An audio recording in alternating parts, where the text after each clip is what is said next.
नमस्कार, आप देख रहे हैं HNN 24/7 और मैं हूं आपके साथ निशी भाटिया। बुलेटिन की शुरुआत करेंगे उत्तराखंड से कुछ खास खबरों के साथ। ऋषिकेश में सरस आजीविका मेला 2025 का आयोजन किया गया, जिसका शुभारंभ प्रदेश के मुखिया पुष्कर सिंह धामी ने किया। कार्यक्रम को संबोधित करते हुए सीएम धामी ने कहा कि ये मेला हमारे ग्रामीण क्षेत्रों की समृद्ध संस्कृति, परंपरा और महिला उद्यमियों के कौशल को प्रदर्शित करने का प्रयास है। इस पहल से स्थानीय उत्पादों को पारदर्शिता करने का एक उत्कृष्ट मंच मिलेगा और ऐसे कार्यक्रमों के माध्यम से कृषि उत्पादों और ग्रामीण कौशल को राष्ट्रीय और अंतर्राष्ट्रीय बाजारों में जोड़ने में मदद मिलती है। उन्होंने कहा कि जब हम कोई स्वदेशी उत्पाद खरीदते हैं तो हमारे ग्रामीण हस्तशिल्पियों और स्थानीय आजीविका को भी सुरक्षित करता है। आत्मनिर्भर भारत की नींव स्वदेशी पटकी है और ये मेल इसी दिशा में एक सशक्त कदम है। मुख्यमंत्री ने कहा है कि स्वयं सहायता समूह की दीदियां स्वदेशी उत्पादों को नया काम दे रही है। उन्होंने बताया कि उत्पाद मल्टीनेशनल कंपनियों के उत्पादों को भी पीछे छोड़ रहे हैं। धामी ने अपील करते हुए कहा कि मेले में स्वदेशी उत्पादों को खरीदकर स्वदेशी अभियान और मातृशक्ति को सशक्त बनाने में अहम योगदान है। जो मातृशक्ति सशक्त होगी तो पूरे समाज को सशक्त बनाएगी। लखपति दीदी योजना के तहत अब तक प्रदेश में 1,65,000 से अधिक महिलाओं ने लखपति बनने का गौरव प्राप्त किया। हाउस ऑफ हिमालयस ब्रांड के माध्यम से तैयार उत्पाद विश्व में मंच बना रहे हैं। बीजेपी की सरकार महिलाओं किसानों को सशक्त बनाने के लिए संकल्पित होकर कार्य कर रही है। राज्य की 5,000 से अधिक महिला किसानों को ऑर्गेनिक खेती से जोड़ने का प्रयास किया जा रहा है। आज मातृशक्ति आत्मनिर्भरता की नई कहानी लिख रही है। सरकार का उद्देश्य ग्रामीण क्षेत्रों में आर्थिक विकास को बढ़ावा देने के साथ ही मातृशक्ति को आत्मनिर्भर बनाना है, ताकि समाज सशक्त रूप से आगे बढ़ सके। मैं आप सभी से अपील करता हूं, इस मेले में लगे स्टॉल से स्वदेशी उत्पादों को खरीद करके स्वदेशी अपनाओ के अभियान को मजबूती प्रदान करने के साथ महिलाओं को आर्थिक रूप से सशक्त बनाने में अपना योगदान अवश्य दें। क्योंकि मेरा मानना है कि जब एक महिला आर्थिक रूप से मजबूत होती है, समृद्ध होती है, सशक्त होती है, तो वह न केवल अपने परिवार बल्कि पूरे समाज को सशक्त बनाने का काम करती है। इसी को देखते हुए हमने लखपति दीदी योजना, मुख्यमंत्री सशक्त बहना उत्सव योजना, मुख्यमंत्री महिला स्वयं सहायता समूह सशक्तिकरण योजना के माध्यम से महिलाओं के सशक्तिकरण पर विशेष फोकस किया है।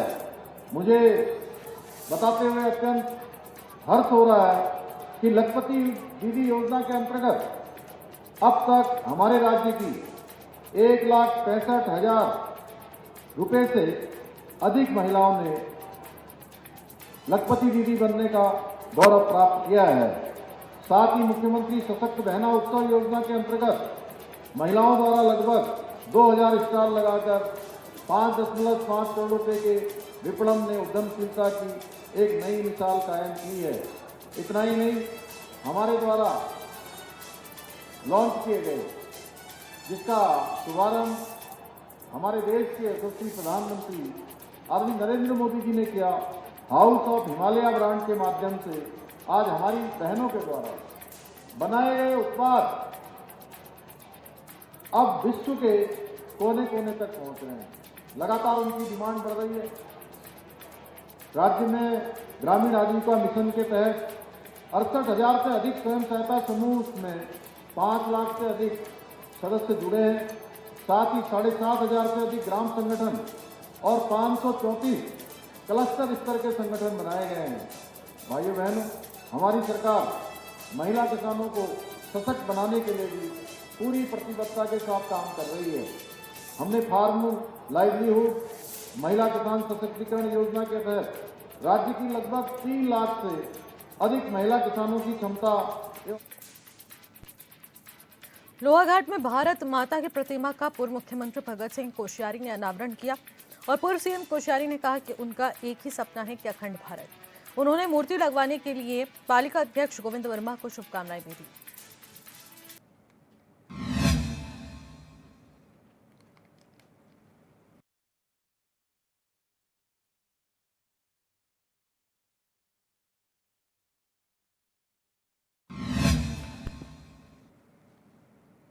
नैनीताल हाईकोर्ट ने यमुनोत्री विधानसभा क्षेत्र के निर्दलीय विधायक संजय डोभाल सहित 150 समर्थकों के खिलाफ धरना प्रदर्शन करने के मामले में मुकदमा दर्ज करने को निरस्त करने और उनकी गिरफ्तारी पर रोक लगाए जाने के मामले पर सुनवाई की। मामले की सुनवाई के बाद न्यायमूर्ति आशीष नैथानी की एकल पीठ ने उनकी गिरफ्तारी पर रोक लगाते हुए सर्वोच्च न्यायालय का आदेश अरनीश कुमार बनाम बिहार राज्य में दिए दिशा निर्देशों के आधार पर उनसे जांच में सहयोग करने को कहा। दरअसल पिछले कुछ दिनों से युवक की पिटाई का वीडियो भी सोशल मीडिया पर वायरल हो रहा था।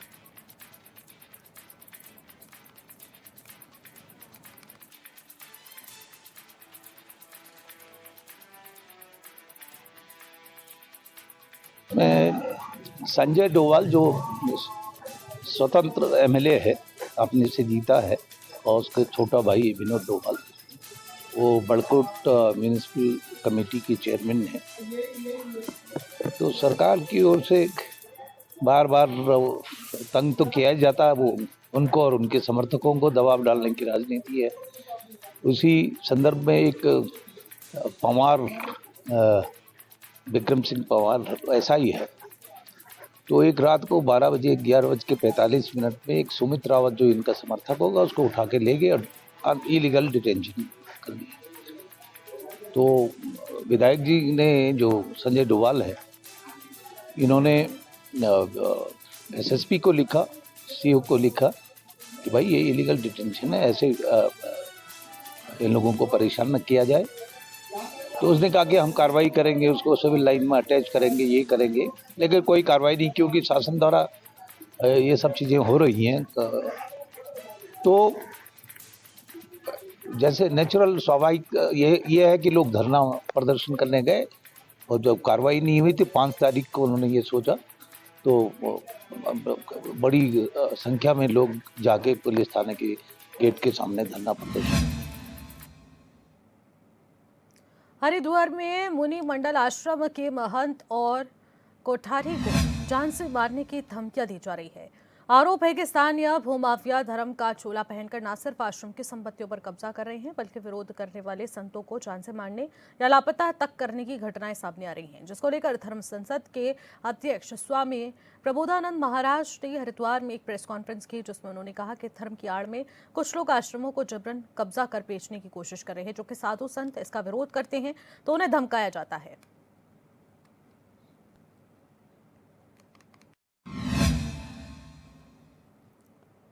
आगामी त्योहारों के मद्देनजर खाद्य पदार्थों में मिलावट को लेकर खाद्य सुरक्षा विभाग सतर्क हो गया है। हाल ही में कई जगहों पर खुले मसालों में मिलावट के मामले सामने आने लगे हैं और बाद में विभाग प्रदेश भर में सघन सैंपलिंग अभियान शुरू करता हुआ नजर आया। विभाग के उपायुक्त राजेंद्र सिंह रावत ने बताया कि सभी जिलों को अब पहले निर्देश दिए जा चुके हैं कि खुले मसाले, मिठाइयां और अन्य खाद्य पदार्थों की नियमित रूप से सैंपलिंग की जाए।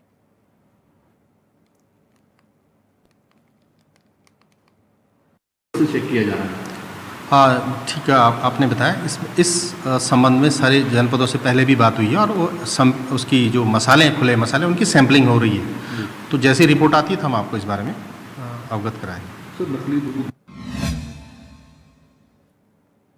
उत्तराखंड के IG law and order Nilesh Anand ने राष्ट्रीय अपराध रिकॉर्ड्स ब्यूरो यानी कि एनसीआरबी की रिपोर्ट को लेकर प्रेस कॉन्फ्रेंस में जानकारी साझा की है। उन्होंने कहा कि रिपोर्ट में राज्य की कई संबंधित न्याय व्यवस्था और अपराध नियंत्रण में सुधार के संकेत मिल रहे हैं, जबकि कुछ क्षेत्रों में बढ़ती चुनौतियां भी सामने आ रही हैं। एनसीआरबी 2023 के अनुसार उत्तराखंड में महिला संबंधी अपराधों में 12% की कमी दर्ज हुई है। आईजी ने इसे पुलिस बल की सघन कार्रवाई और सामुदायिक जागरूकता अभियानों का परिणाम बताया। लापता बच्चों के मामले में संबंध में उन्होंने बताया कि वर्तमान में केवल 15 बच्चे गुमशुदा हैं।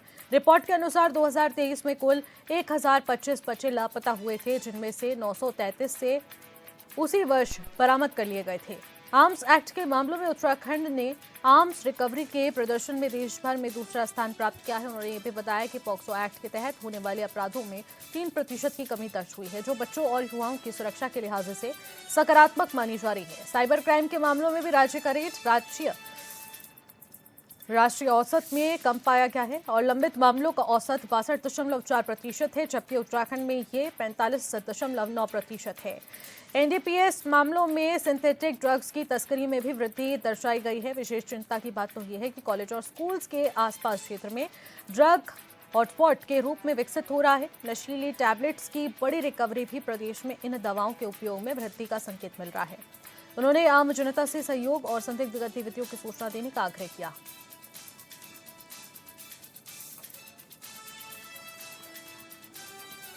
आज इसमें जो एनसीआरबी के जो आंकड़े हैं 2023 के आंकड़े जो हाल ही में पब्लिश हुए हैं, तो उसका जो है वो एनालिसिस किया गया है। तो जिसमें हमने मेनली जो महिला क्राइम और जो मिसिंग है इस पे इसके डाटा को एनालिसिस किया है। तो महिला क्राइम है, इसमें अगर हम 23 से कंपेयर करें, 23 के बाद जो है 24 और 25, तो इसमें महिला आंकड़ों में जो है महिला क्राइम में जो है इसमें कमी आई है। लगभग 12% की कमी आई है। वर्ष 2022 में जो है हमारे पास 4,357 केसेस थे, जो कम होकर 2023 में जो है घटकर 3,808 केस हुए। और जो है ये 2024 में 3,342 केस रहे। तो महिला जो है अपराध के आंकड़ों में जो है ये कमी आई है। तो इसके साथ ही जो है अगर हम गुमशुदा बच्चों की बात करें तो वर्ष 2023 में जो गुमशुदा बच्चे थे 1,025 थे, जो कि 2023 में ही हमने 933 बच्चों को बरामद कर लिया था। जो शेष जो बच्चे बचे थे, तो वो भी बच्चे जो है लगभग 77 बच्चे जो है हमने बाद में रिकवर कर लिए इस दौरान 23 के बाद 24-25 में। तो अब उसमें केवल 15 बच्चे जो है अभी हमारे पास वर्ष 2023 के जो है 15 बच्चे हैं जो गुमशुदा है हाल में। तो पुलिस लगातार इसमें टीमें हमारी एक्टिवेट है। जो हमने मिसिंग स्क्वाड्स बना रखे हैं, एंटी ह्यूमन ट्रैफिकिंग सेल है हमारी, वो लगातार एक्टिवेट रहती है। ASTU सेल, मिसिंग स्क्वाड थानों के होते हैं, जिलों के, वो भी लगातार अलग अलग राज्यों में लगातार हम लोग रेड करते हैं। और जल्दी हम जो 15 बच्चे अभी हमारे वर्तमान में शेष है, केवल 15 बच्चे गुमशुदा, इनको भी हम लोग जल्दी ही रिकवर कर लेंगे इसमें। अल्मोड़ा में जिला शिक्षा अधिकारी कार्यालय में अंतिम आहरित वेतन के आधार पर पेंशन का लाभ न मिलने से नाराज अशासकीय माध्यमिक शिक्षा संघ ने अनिश्चितकालीन भूख हड़ताल शुरू कर दी है और इस दौरान शिक्षकों ने जोरदार नारेबाजी करते हुए विभाग पर भेदभाव का आरोप लगाया है। संघ ने चेतावनी दी कि मांगे पूरी न होने तक आंदोलन जारी रहेगा। शिक्षकों का कहना है कि प्रदेश के 12 जनपदों में सेनावृत्त अध्यापकों को पेंशन मिल रही है, मगर अल्मोड़ा जनपद के सेनावृत्त शिक्षकों को पेंशन से वंचित किया जा रहा है। उन्होंने आर्थिक संकट का यहाँ पर सामना उन्हें करना पड़ रहा है, लेकिन विभाग चुप्पी साधे बातें बैठा है। लेकिन अभी भी भूख हड़ताल हमें करनी पड़ रही है।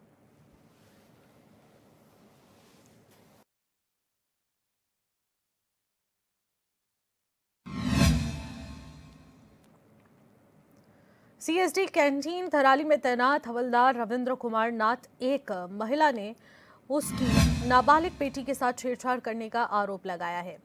पीड़िता की मां ने सोशल मीडिया के जरिए ये कहा कि रविवार को 1 बजे कैंटीन बंद हो गई थी। बावजूद इसके सोची समझी रणनीति बनाकर CSD कैंटीन में तैनात हवलदार पहला फुसलाकर उसकी बेटी को कैंटीन के अंदर ले गया और छेड़छाड़ का प्रयास करने लगा। किसी तरह उसकी बेटी भागकर कैंटीन से बाहर आई और अपनी मां को अपबीती बताई। वही घटना की सूचना मिलने पर थानाध्यक्ष थराली पंकज कुमार मौके पर पहुंचे और आरोपी को हिरासत में ले लिया। इस घटना के बाद थराली और आसपास के लोगों में काफी आक्रोश है।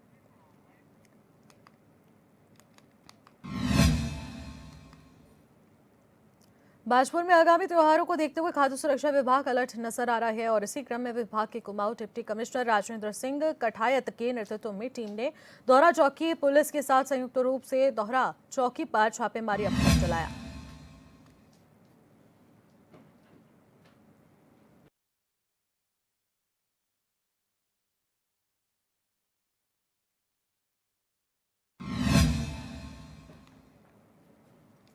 आगामी त्योहारों को लेकर मंगलौर पुलिस अलर्ट मोड पर है और वहीं पुलिस कप्तान प्रविंदर सिंह चौपाल के आदेश के बाद मंगलौर पुलिस ने सराफा व्यापारियों के साथ बैठक की, जिसमें सभी को अपनी अपनी दुकानों पर CCTV कैमरे लगाने की हिदायत दी है।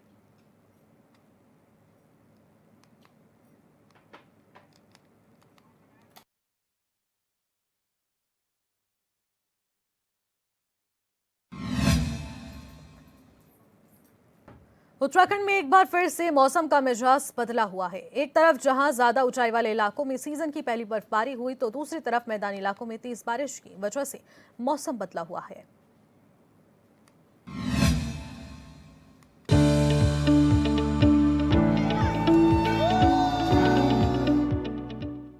उत्तराखंड में मौसम विभाग की भविष्यवाणी सच साबित हुई है। केदारनाथ धाम में इस सीजन की पहली बर्फबारी शुरू हो चुकी है, जिससे धाम में ठंड ने भी दस्तक दे दी है। मौसम विभाग ने उत्तराखंड के कई जिलों में 6 और 7 अक्टूबर को बारिश के साथ ऊंचाई वाले इलाकों में बर्फबारी होने की संभावनाएं जताई थी, जो सच साबित हुई है। जिला आपदा प्रबंधन अधिकारी नंदन सिंह रजवार ने बताया कि दोपहर 1:30 बजे से केदारनाथ धाम की पहाड़ियों सहित केदारनाथ धाम में सीजन की पहली बर्फबारी होने से यात्रियों ने जहां आनंद लिया, तो वहीं बर्फबारी होने से एक बार फिर ठंड भी बढ़ने लगी है। मौसम विभाग के पूर्वानुमान के अनुसार आज केदारनाथ में इस सीजन की पहली बर्फबारी हुई, जो कि 1:30 से लेकर के और 15-20 मिनट के अंतर्गत अचानक ही बर्फबारी हुई, और जो कि आधा इंची के लगभग यहाँ पर बर्फबारी हुई, और तथा जिसमें कि थोड़ा देर के लिए हेली सेवाएं भी बाधित रही, और बाकी जो हेली सेवाएं हैं उस अभी शुरू हो गई है। रुद्रप्रयाग के केदारनाथ में बर्फबारी की वजह से हेली सेवाएं भी बाधित हुई हैं। उन्होंने यात्रियों से अपील की है कि अपने साथ गर्म कपड़े आदि जरूरी सामान अवश्य रखें। इधर चमोली के श्री लोकपाल हेमकुंड साहिब में भी बर्फबारी जारी है। समुद्र तल से करीब 14,500 फीट पर मौजूद हेमकुंड साहिब में दोपहर बाद से बर्फ गिर रही है। चमोली क्षेत्र के सभी ऊंचाई वाले इलाकों में बर्फबारी हुई है। बद्रीनाथ धाम के आसपास की चोटियों पर भी हिमपात जारी है। उच्च हिमालयी क्षेत्रों में बर्फबारी होने से निचले इलाकों में गुलाबी ठंड बढ़ गई है। मौसम के बदले मिजाज से सीमांत क्षेत्र ज्योतिर्मठ में जबरदस्त शीत लहर जारी है। जो मेरी यात्रियों से भी अपील है कि वो जब भी केदारनाथ की यात्रा पे आएँ तो अपना मौसम का पूर्वानुमान को देखते हुए और अपने साथ गर्म कपड़े और गर्म जो सामग्री है अपने की ठंड से बचने के लिए और वहाँ तक लेके आए। चमोली जिला प्रशासन ने आपदा प्रबंधन तंत्र सहित SDRF, BRO, Chamoli police, one विभाग सहित सभी संबंधित विभाग को सतर्क और अलर्ट रहने के निर्देश जारी किए हैं। भारी बारिश और बर्फबारी के अलर्ट के चलते जिले के सभी उच्च हिमालयी क्षेत्रों में ट्रैकिंग पर प्रतिबंध लगा दिया गया है। मौसम विभाग की चेतावनी के बाद अल्मोड़ा में दोपहर बाद अचानक मौसम ने करवट ली और तेज धूप के बीच झमाझम बारिश शुरू हुई। बारिश के चलते तापमान में गिरावट दर्ज की गई, लोगों को गर्मी से राहत मिली है। वहीं मौसम के मद्देनजर जिला प्रशासन अलर्ट मोड पर है। जिला प्रशासन ने जनपद के सभी तहसीलों व संवेदनशील सड़कों पर नजर बनाए रखने के निर्देश दिए हैं। Bureau report HNN 24/7।